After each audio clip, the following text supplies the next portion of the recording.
¿Me confirma si me escuchan? Sí, profe. A ver, el día de ayer subí, bueno, como todas las clases les indicaba que voy a subir las grabaciones de las mismas, ¿no? Creo que en el video de ayer hubo un problema por, bueno, el video que vimos, ¿no? Todos los videos enlaces que estoy publicando son subidos al YouTube, entonces creo que es por el derecho de autor que no me permitió habilitar el video, entonces voy a tener que modificar para que se pueda ver, ¿no? Bueno, algunos están ingresando por primera vez a clase, ¿sí? Aún no me entregan la lista de los que se inscribieron al curso. De lo que estuve viendo, lo que estuve viendo en mi aula virtual son como 85. Y de los que están participando en el grupo del WhatsApp son como 20 y algo, 25. Entonces, esperaré la inscripción para la lista de los que se inscribieron para saber en sí la cantidad exacta, ¿no? Si alguno tiene alguna dificultad de los que están presentes para ingresar al aula virtual, me indica para automatricularlo, ¿no? Sí. El enlace, como le indico, es el mismo para todas las clases, ¿no? Este que está aquí es el enlace para todas las clases. Entonces, no hay modificaciones, siempre se ingresa al mismo enlace. ¿Ya? Y con lo que le indicaba de las actividades, intentaré que las actividades las hagamos en clase, ¿no? Entonces, como ahí hicimos un trabajo grupal, hoy día también haremos una actividad, una compañía preguntaba de un test, sí, en de la mañana subí un test, pero todavía no está habilitado. Si se puede observar ya está visible la información, pero todavía no está habilitado. Es un test en base a lo que veremos el día de hoy, ¿no? Sí, entonces, a combinar la clase, que es un video y una diapositiva donde dialogaremos de las mismas, eh, va a tener un tiempo de 20 minutos para contestar el test, ¿sí? Es algo muy sencillo, pero hay que prestar atención a la clase del día de hoy, ¿no? Cualquier duda que tengan me pueden indicar.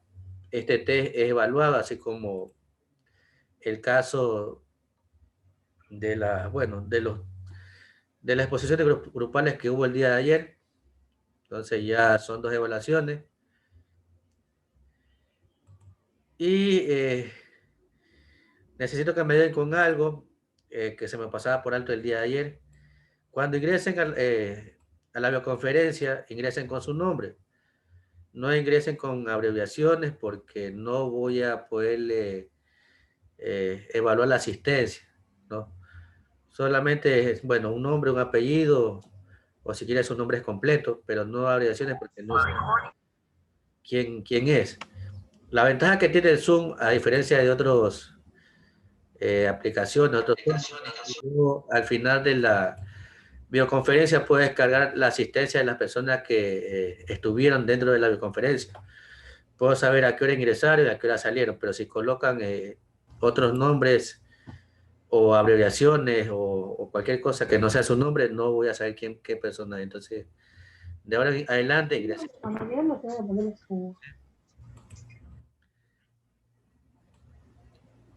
Entonces, si no hay ninguna pregunta hasta de las indicaciones que estoy dando, pues vamos a iniciar, ¿no? Primero Sí, éramos, profesor. dígame. Hola, muy buenas tardes. Es que le quería preguntar que usted dijo que ayer expusieron, ¿verdad? Entonces, yo como tuve problemas con la plataforma, yo no podía aún ingresar a las clases. Eh, entonces, yo recién me incorporé ayer. Entonces, ¿cómo podemos recuperar esa nota de la exposición?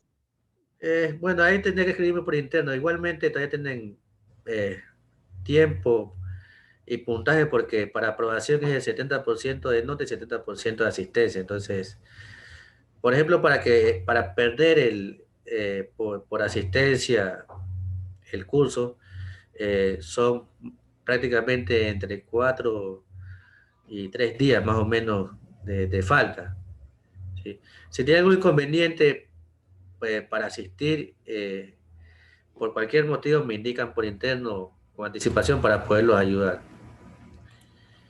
Sí veo que se han sumado más personas, ahora veo bastantes nombres diferentes que el día de ayer, esperando que así como estamos ingresando a estas clases estos días, terminemos, ¿no?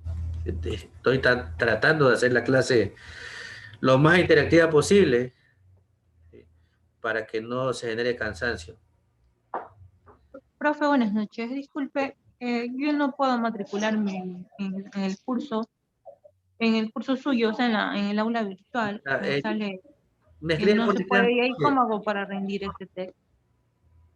Ok, ya antes de iniciar me indica para hacerle la automatriculación, Jessica, ¿no? Sí. Ahí a usted le da un poco más de tiempo para que matricularle, pues, que pueda dar el test.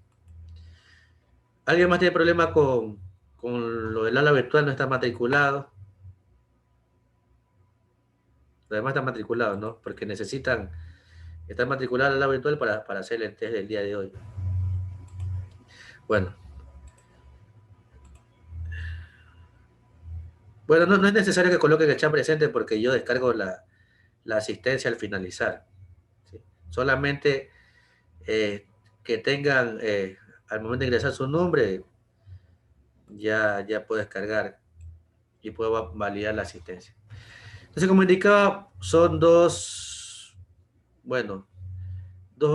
enlaces, uno de un video de introducción a electricidad, es muy corto el video, y otro de conceptos básicos, ya que como ustedes saben, el curso de electricidad básica, y en este curso hay personas que tienen diferentes niveles de conocimiento. No puedo ir más adelante porque no conozco el conocimiento de cada uno. Entonces iré de lo básico e iremos aumentando paulatinamente.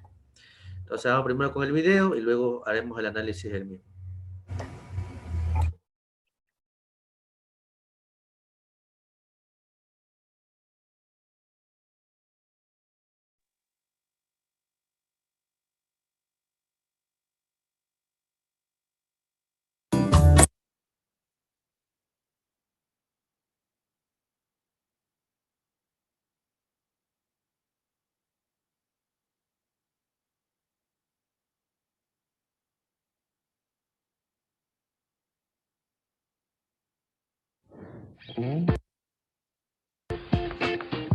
Introducción a la electricidad. Todos hemos escuchado alguna vez el término electricidad, incluso conocemos las diversas aplicaciones que ésta tiene y que se manifiesta en una gran variedad de fenómenos como los rayos, la electricidad estática, la inducción electromagnética o el flujo de corriente eléctrica. Pero, ¿qué es electricidad? Son diversas las definiciones de este concepto, pero para entender bien de qué se trata, es necesario empezar desde el principio. Todo en nuestro mundo está compuesto por materia. Si dividimos la materia en partes cada vez más pequeñas, llegaremos a una partícula diminuta llamada átomo. El núcleo del átomo contiene protones, que tienen carga positiva, y neutrones, que no tienen carga. Los electrones tienen una carga negativa y orbitan alrededor del núcleo. Un átomo puede ser comparado a un sistema solar, con el núcleo siendo el Sol y los electrones los planetas en órbita. Los electrones pueden ser liberados de su órbita mediante la aplicación de una fuerza externa, por ejemplo, un movimiento a través de un campo magnético, calor, fricción o bien una reacción química. Un electrón libre deja un hueco que tiene que ser llenado por un electrón removido de su órbita proveniente de otro átomo. Conforme los electrones libres se desplazan de un átomo a otro, se produce un flujo de electrones. Este flujo de electrones es la base de la electricidad. La expresión "los opuestos se atraen" es ciertamente verdadera cuando se trata de cargas eléctricas. Las cargas tienen un campo eléctrico invisible que los rodea. Cuando dos cuerpos con cargas similares están cerca, se rechazan entre ellos. Cuando dos cuerpos con cargas diferentes están cerca, sus campos eléctricos funcionan para crear atracción entre ellos. Cuando vemos un flujo de electricidad, tenemos que considerar sus características. Existen tres características principales de la electricidad: la intensidad o corriente, tensión o voltaje y resistencia. Corriente. El flujo de electrones libres en la misma dirección general y átomo a átomo se conoce como corriente y se mide en amperes. Cuando hablamos de la corriente eléctrica, la dirección de flujo de dicha corriente debe ser tomada en cuenta. Existen dos teorías diferentes con relación a este aspecto: flujo convencional y flujo de electrones. Flujo convencional. Esta teoría establece que los electrones fluyen de positivo a negativo. Benjamin Franklin estableció esta teoría cuando se sabía muy poco de la electricidad. Flujo de electrones. Cuando se tuvo más conocimiento en cuanto al comportamiento de los electrones, los científicos descubrieron que los electrones fluyen de negativo a positivo. Puesto que los electrones están cargados negativamente, son atraídos por cargas positivas y rechazados por cargas negativas. Tensión. La tensión es la fuerza que es aplicada a un conductor para liberar electrones, lo que provoca el flujo de la corriente eléctrica. Para entender esto, podemos asociar la tensión a un circuito hidráulico en donde la bomba es la encargada de proporcionar la suficiente presión y fuerza al líquido que estemos utilizando, al igual que la corriente fluye en un conductor en la medida que se aplica tensión eléctrica a este. La unidad de medida de la tensión es el volt. Existen dos maneras a través de las cuales la tensión obliga a la corriente a fluir: corriente directa y corriente alterna. Corriente directa. Con este método, la tensión obliga a los electrones a fluir continuamente en una dirección a través de un circuito cerrado. Este tipo de tensión se conoce como tensión de corriente directa.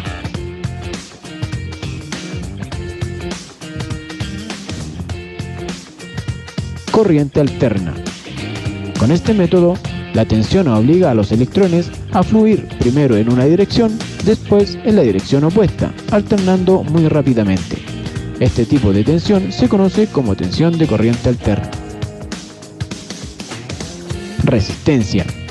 La restricción al flujo de electrones a través de un conductor se conoce como resistencia y se mide en ohm. En general, existen 4 factores que afectan la cantidad de resistencia de un conductor: material, longitud, área y temperatura. Material. Sabemos que la cantidad de flujo de electrones depende de la facilidad con la cual átomos particulares dejan sus electrones y aceptan nuevos electrones. Los materiales que permiten esto se conocen como conductores. El cobre, el oro y la plata son buenos conductores. Materiales que no sueltan fácilmente sus electrones y restringen el flujo se conocen como aislantes. El hule, vidrio y porcelana son buenos aislantes.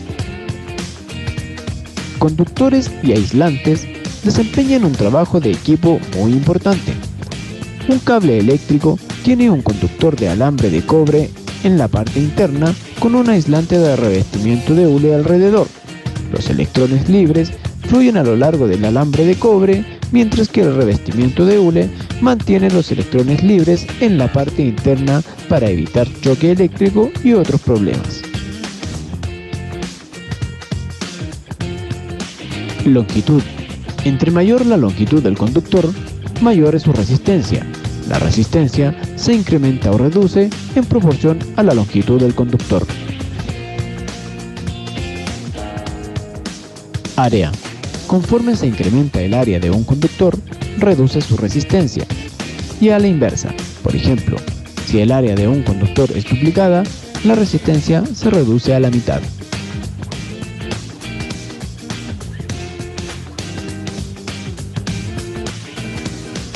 Temperatura. Habitualmente, cuando se eleva la temperatura de un conductor, se eleva su resistencia. El factor temperatura no es tan predecible como los demás factores, pero debe tomarse en cuenta cuando se maneja la electricidad. Si quieres aprender más, dale me gusta, comparte, suscríbete y nos vemos en otro.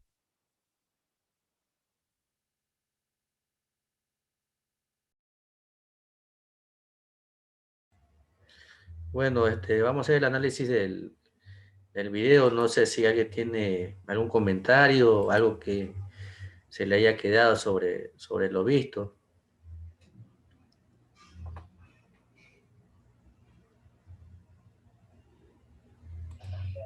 Lo que cargas diferentes se atraen y cargas iguales se repelen.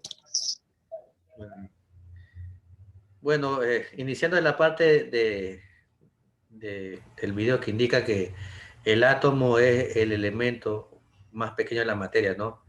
Que está formado por electrones, neutrones y protones, ¿no? ¿Sí? Como indica en la gráfica. Dentro de su núcleo posee neutrones y protones, y en su órbita posee electrones, que esto nos permite aprovechar la electricidad, ¿sí? Como decía el compañero, tenemos cargas, ¿sí?, que son positivas y negativas, ¿sí?, que está más adelante.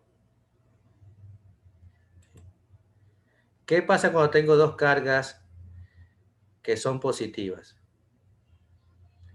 ¿Será que se atraen o no? No, no se atrae. Se repelen. Se repelen. Exacto. Y si tengo una carga positiva y una negativa, Se Ahí atrae. sí, se atraen. Se atraen, y si las dos fueran Rodolfo, confirma. y si las dos fueran negativas, se repelen, exacto. se repelen. Solamente cuando son diferentes se van a atraer, ¿no?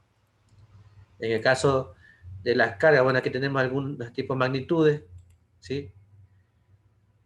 Esto de aquí es un circuito básico en el cual tenemos un elemento conductor, ¿sí?, por el cual fluyen los electrones, que es el elemento principal para la utilización de la electricidad, ¿no? Siempre va del polo negativo de la fuente de alimentación al polo positivo, ¿sí? Entonces, para conformar o aprovechar la electricidad necesitamos una fuente de energía, un conductor por el cual circule el mismo. Como indicaba en la antigüedad, se pensaba que los electrones fluían del polo positivo al negativo. Ya con más avance y más investigaciones se puede determinar que era lo contrario, ¿sí?, que va del polo negativo al polo positivo, ¿sí?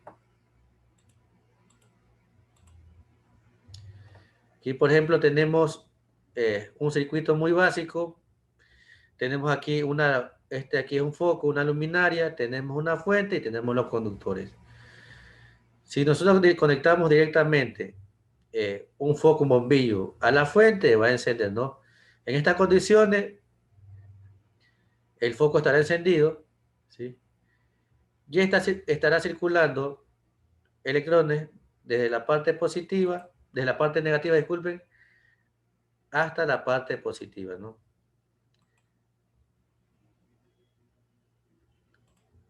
Entonces, en este sentido, ¿sí?, van a fluir los electrones, ¿no?, para que se pueda encender este bombillo, ¿no? Entonces va desde lo negativo hasta lo positivo.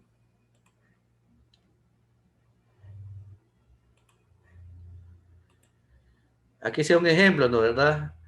Un ejemplo comparativo con la parte eléctrica, ¿sí? Aquí el flujo de electrones sería el agua, el caudal, ¿sí? Esta carga que indica aquí, si lo comparamos con el gráfico anterior, sería el bombillo.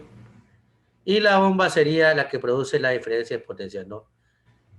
Entonces aquí tenemos un sistema comparativo en el cual circula, en este caso, agua, y en la parte eléctrica circulan los electrones. ¿Sí? La diferencia de potencial, tensión, su unidad de medida es el voltio, ¿sí? Y tenemos dos tipos de sistemas. Tenemos un sistema alterno y uno continuo directo. Todo el sistema que manejamos en la actualidad en las viviendas es alterno, ¿no? ¿Sí? La medición de las magnitudes es mediante el sistema alterno. En el caso directo son para pequeños equipos, ¿sí? Pero principalmente se utiliza el alterno, ¿no? Entonces, cuando usted mide el voltaje, si usted tiene la curiosidad, tiene un multímetro en su vivienda y hace la medición en un toma, le va a medir un voltaje que se va a alternar, no va a ser continuo, que va a ir entre 110 y 120 voltios. Aquí tenemos el mismo sistema. Bueno, este aquí es directo, ¿sí? Esta es una batería. La batería trabaja con el sistema directo. Y acá tenemos el alterno, ¿no? Sí. Bueno, como todos saben, todo elemento presenta oposición al flujo de electrones, ¿sí? Hay elementos conductores, semiconductores y no conductores, ¿sí? Por ejemplo, el agua salina es un elemento conductor. ¿Ustedes por qué creen que cuando tocamos un cable energizado permita que se conduce la electricidad?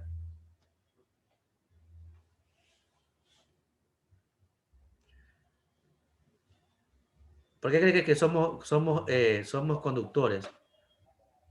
Porque el ser humano también está hecho de un porcentaje de agua también. Exacto. El cuerpo humano está hecho casi por el 75% de agua, ¿no? Entonces, eso produce que al momento de tocar una línea energizada que se produzca como un conductor, ¿no? Hay elementos que no son conductores como la madera, ¿sí? El plástico. Hay elementos que son semiconductores, como indica aquí. Los mejores elementos conductores son el cobre, la plata, el oro, ¿sí? También existen elementos que son aislantes, ¿sí? Los conductores, los conocidos cables que tenemos en nuestra vivienda tienen elementos aislantes que permiten o protegen contra accidentes o contra cortocircuitos los mismos, ¿no? Por ejemplo, estos de aquí son terminales para transformadores que también son aislantes, ¿sí? Este de aquí, La fibra óptica es de vidrio. la fibra óptica es de vidrio. ¿Sabes? Pregunto. No. ¿De qué está hecho? En sí no sé qué está hecha la fibra, pero no está hecha de vidrio. Es un conductor, pero no está hecha de vidrio. A ver, este de aquí tenemos un conductor. El conductor en sí es la parte interna, ¿sí? La parte que está aquí.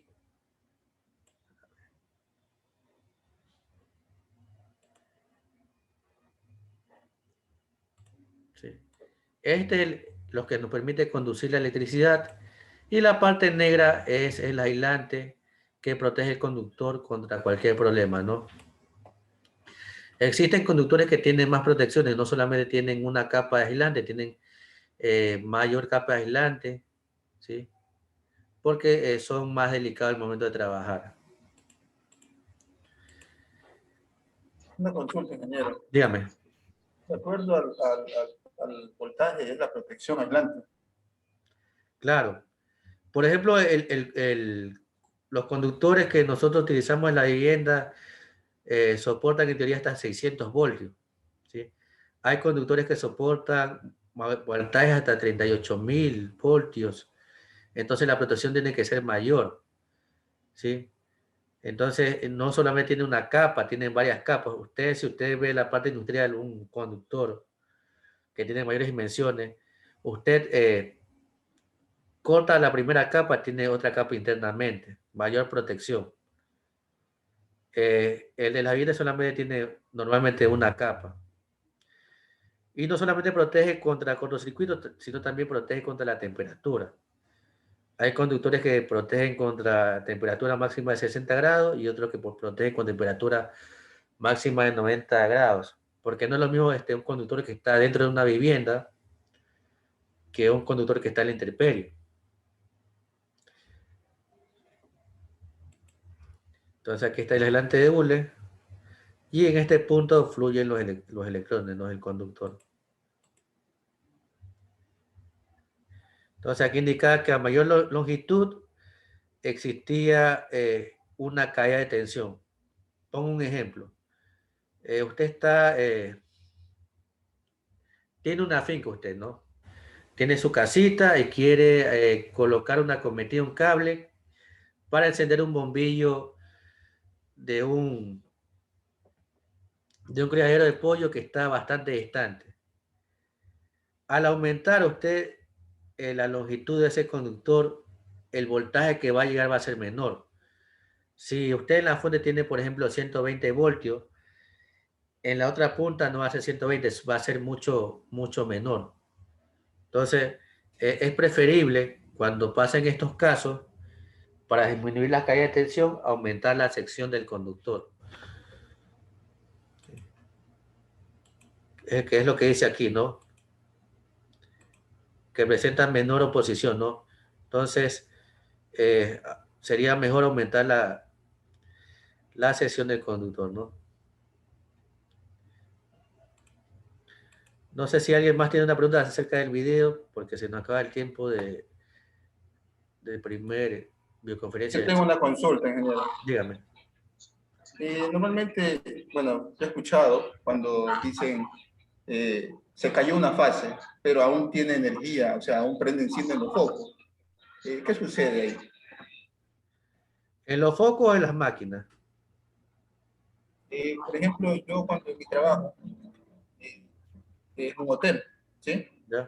Y cuando se va una fase, quedan encendidos los focos, pero no funciona la máquina, por ejemplo, las bombas de agua. Ya, entonces ahí no tiene, a ver, si se cayó una fase y está encendido el bombillo, esa fase no es de ese circuito del bombillo, porque los circuitos se independizan.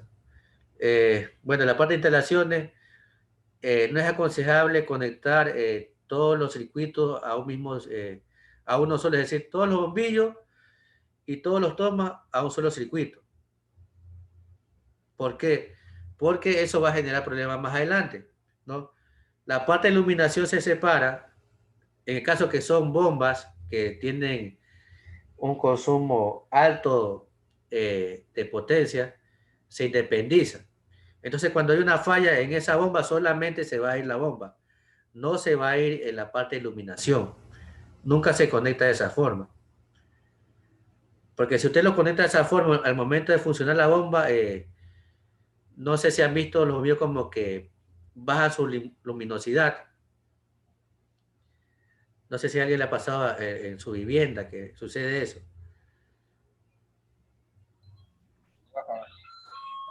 Que cuando conectan algo, no sé, un taladro, alguna máquina, y como tienen encendidos los bombillos, como que bajan el nivel de iluminación. Sí, profesor, a mí me ha pasado eso. Ya. Entonces me ha sucedido, sí. Ya, eso sucede porque están conectados al mismo circuito y no debería hacerse así. Siempre la parte de iluminación debe independizarse a la parte de toma. Y si tiene elementos de mayor consumo, también tiene que independizarlo.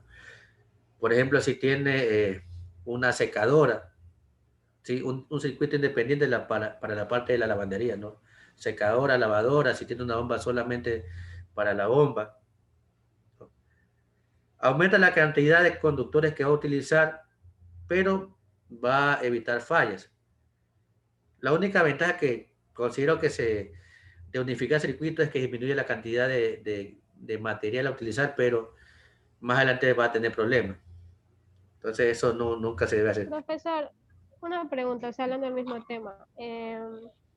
Al conectar, digamos, que todos los circuitos de manera independiente, ¿no? La carga eléctrica, digamos, el consumo eléctrico, ¿no? ¿Va a ser aún mayor o va a ser igual que conectarlos todos juntos?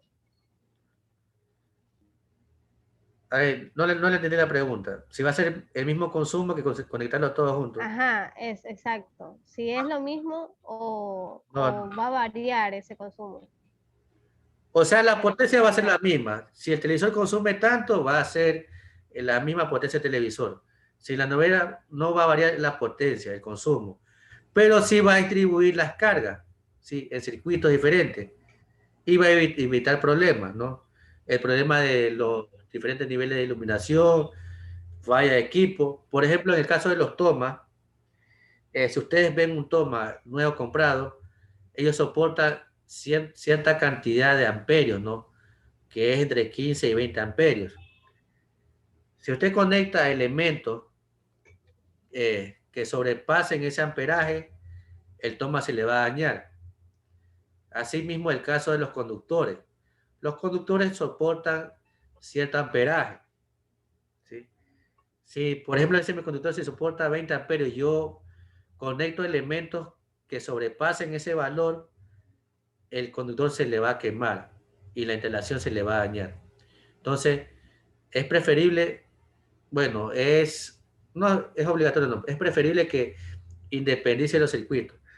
Si su vida no está así, como consejo le doy, busque una persona que tenga conocimiento, que sea calificada para que la inspección y le pueda independizar de buena forma. Como ustedes saben, al pasar del tiempo, uno va adquiriendo su vivienda algunos bienes, ¿no? Por ejemplo, hoy día tuve un televisor, mañana me compro otro televisor, me compro una nevera, una lavadora, entonces las cargas van aumentando. Y la instalación debe variar, porque hubo cambio en las cargas o en los elementos que yo poseía en mi vivienda, ¿no? Entonces esa es la primera parte, vamos con la segunda para aprovechar el tiempo y hacer la pequeña prueba. ¿Sí? Si se nos acaba el tiempo, ingresamos no, ¿no? Faltan como 3 minutos. Entonces, este es un enlace, una diapositiva de una página que tiene bastante información, no solamente de la parte eléctrica, sino en todas las áreas, ¿no?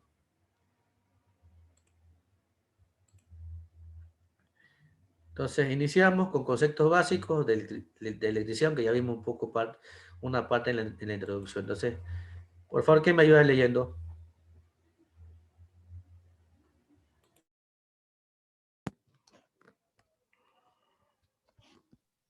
No, profesor. Ya. La electricidad es un fenómeno físico cuyo origen son las cargas eléctricas, cuya energía se manifiesta en fenómenos mecánicos, térmicos y luminosos y químicos entre otros. En otras palabras, la electricidad es el flujo de electrones. Se puede observar de forma natural en fenómenos atmosféricos como los rayos, los cuales son descargas eléctricas producidas por la transferencia de energía entre la ionosfera y la superficie terrestre. Otros mecanismos eléctricos naturales se pueden encontrar en procesos biológicos, como el funcionamiento del sistema nervioso. La electricidad es la base del funcionamiento de muchas máquinas, desde pequeños electrodomésticos hasta sistemas de gran potencia, como los trenes de alta velocidad y asimismo de todos los dispositivos. Ya, como indica la primera diapositiva, bueno, la electricidad es la base para el funcionamiento no solamente de muchas máquinas, sino creo que en sí de todas las máquinas, ¿no? Desde pequeños elementos eléctricos hasta grandes máquinas, motores, transformadores, generadores, grupos electrógenos, ¿sí? Cocinas de inducción, todo es en base a la electricidad.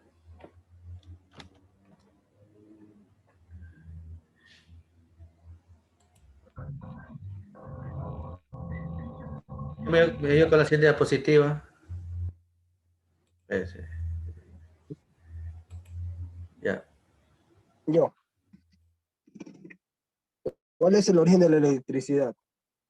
La electricidad es originada por las cargas eléctricas en reposo o en movimiento y las interacciones entre ellas. Cuando varias cargas eléctricas están en reposo relativo, se ejercen entre ellas fuerzas electrostáticas. Cuando las cargas eléctricas están en movimiento relativo, se ejercen también fuerzas magnéticas. Se conocen dos tipos de cargas eléctricas, positivas y negativas. Los átomos que conforman la materia contienen partículas subatómicas positivas, llamadas protones, y negativas, electrones, y las neutras, los neutrones. Bueno, aquí indica lo que ya vimos, ¿no? ¿Verdad? Lo de las cargas positivas y negativas. ¿Qué sucede si se colocan ambas así? Si son del mismo, la misma carga o si son diferentes. Y los de los átomos, ¿no? ¿Verdad? Que poseen protones, electrones y neutrones, ¿no? Ya se nos acaba el tiempo, no se olviden de Sí, Santiago.